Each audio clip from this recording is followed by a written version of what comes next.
입니다. 이제 본격적으로 신천지가 비진리인 이유 관련해서 첫 번째 시간으로 신천지 성경관을 한번 살펴보도록 할게요.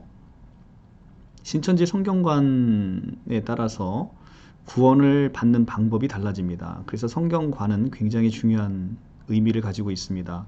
구원론과 연결이 되어 있기 때문에 그렇습니다. 성경 자체를 하나님의 법으로 되어 있다라고 이해하는 견해에 의하면 하나님의 법을 지키는 방법은 이걸 지켜야 되는 것이죠. 하나님의 법을. 그래서 법을 지켜야만 구원에 이를 수 있다라는 그런 견해가 이제 생기게 되는 것이고요. 신천지처럼 성경은 비유로 되어 있다라고 이제 이해를 하게 되면 비유는 풀어야 되는 것입니다. 신천지처럼. 그래서 비유를 풀어주는 자가 있어야만 그 비유를 풀고 그것을 이해해야만 구원에 이를 수 있다라고 이제 보게 되는 것입니다. 그런데 성경은 우리가 구약과 신약 이렇게 이야기를 하고 있지요. 그래서 성경은 기본적으로 약속으로 되어 있는 것이다. 그러면 약속으로 되어 있다라고 성경을 보게 되면 성경에서 하나님께서 우리에게 주신 약속이 무엇인지를 살펴보게 되고 그 약속을 살핀 다음에 그것을 약속을 믿음으로 인해서 구원에 이르게 되는, 그래서 성경과는 구원론과 굉장히 밀접한 연결이 되어 있습니다. 그렇기 때문에 신천지가 초등에서 비유풀이를 가리키는 이유가 바로 그것입니다. 성경 전체를 왜곡하고 싶은 것이죠. 예수께서 비유로 설명한 것은 주로 하나님의 나라에 관한 것입니다. 우리가 하나님의 나라를 경험하지 못했기 때문에 이해하지 못하지요. 그러니까 비유를 들어 하나님의 나라를 설명하고 있는 것인데 신천지는 이것을 성경 전체로 확대를 합니다. 그래서 창세기부터 모든 성경이 비유로 되어 있으니 그 비유를 풀어주는 자가 있어서 그 비유를 풀어서 그것을 이해해야만 구원에 이를 수 있다라고 성경관을 이제 왜곡하고 있습니다. 성경관을 왜곡하게 되면 구원론이 왜곡이 됩니다.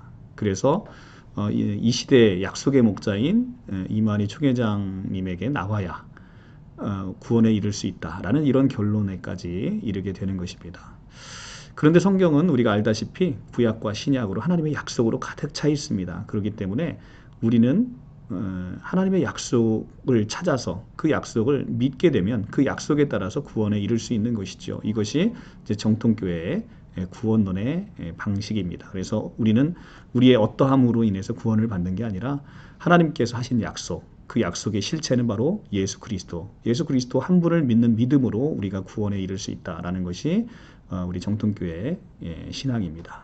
그래서 이 비유풀이를 잘못 이해하게 되면 우리는 성경을 완전히 다른 시각으로, 그리고 성경을 이 비유로 인해서 비유를 풀어주는 자의 입맛에 따라서 성경을 왜곡하기가 참으로 쉽습니다.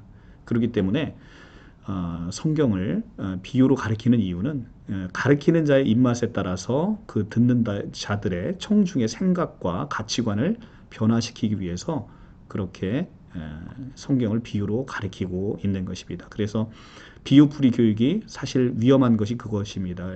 JMS, 신천지, 통일교 이런 모든 것들이 이 사이비형 이단들이 가리키고 있는 비유풀이는 성경을 마음대로 자기의 마음대로 성경관을 바꿔서 구원론을 바꾸고 또 성경을 왜곡하기 위한 것이다라는 것을 우리가 명심했으면 좋겠습니다. 구약 성경의 일부 성경이 이해하기 어려운 측면들이 있는 건 사실입니다. 그러나 우리가 성경을 자세히 보게 되면 그 모든 것들에 하나님의 깊은 의미가 담겨 있고요. 그것들을 이해 못할 바 아닙니다. 그렇다고 해서 성경이 모두 비유로 되어 있다라고 강조하면서 성경을 아주 왜곡하는 것은, 그래서 그 성경을 자기들의 교주만이 풀 수 있다라고 하는 것은 이것은 심각한 신성모독이고, 이 땅에 우리를 위해서 모든 것을 가져다 주시고 우리에게 선물하신 예수 그리스도의 그 십자가의 죽으심과 부활을 헛되게 만드는 그런 반복음적이고 반그리스도적인 그런 이 교리로 흘러가게 되는 것입니다. 그래서 비유풀이, 이것을 우리가 다시 한번 살펴볼 필요가 있는데요. 이 비유풀이는 사실 신천지가 하는 그 비유풀이는 너무도 사실은 반성경적이라고 할 수 있어요. 그러니까 신천지가 대표적으로 비유를 들어서 설명하고 있는 게 바로 예레미야 31장 27절 아니겠습니까? 그런데 우리가 이제 예레미야 31장 27절은 자세하게 풀겠습니다만 거기 나오는 사람의 시와 짐승의 시, 이것은 진리의 말씀과 비진리의 말씀으로 이렇게 이원화해서 그것을 설명해 주고 있습니다. 그런데 그 성경 구절의 본문을 신천지가 심각하게 왜곡하고 있는 것이죠. 이것이 바로 비유풀이에서 가져오는 심각한 위험성입니다.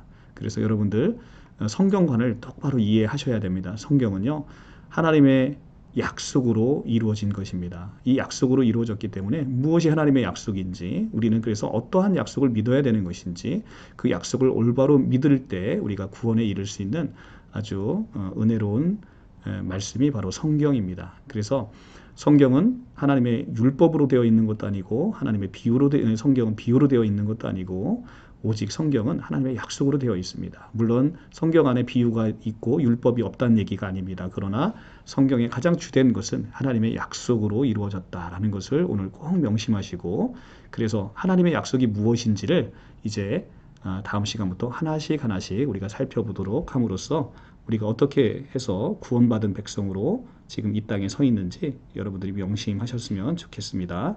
오늘 금요일입니다. 즐거운 금요일 보내시고요. 다음 시간에 뵙도록 하겠습니다. 감사합니다.